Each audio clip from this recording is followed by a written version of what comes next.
omunaku bakuyita n'oggala amatu naawe mukama oli muyita n'atayitaba olunaku lumu. If a needy person calls and you block your ears, even the Lord will not answer your prayers.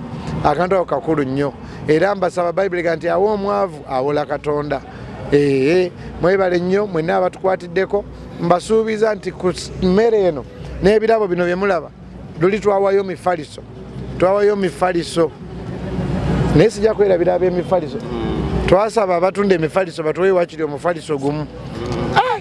Abatunda emifaliso nga batuwawadde omufaliso. Abatunda emifaliso siribeerabira ndowooza bayamba naye siffe kama yeebazibwe nnyo. Kaakati emifaliso ne tugyesonyiwa kubanga ssente zaali ki twegayira kampani z'emifaliso tewakiri mutuweyo akafaliso kamu. Abamu ne ŋŋenda ne ntuula nayo maama ne bantunulirawo ne boogera oluzungu ne ŋŋenda ndumundi baddira banaye abatunda emifaliso nkomawo. Ne bwe mutuwangayo omufaliso gumu ne tuwaayo omunaku bandiba bayamba just nga twatuka mu time etali nnungi naye okuvuula akantu ako sirikeerabira. Waliyo ndooza kampani emu oba bbiri ze zaatwayo ku mufaliso. Siribeerabira ab'emifaliso natuulawo ne mbeegayira wadde omufaliso ogwo abalala baga tukusaliddeko. Beebale nnyo nja kudda kubanga abatunda emifaliso mumanyi eno yonna waliyo abantu abasula ku ttaka.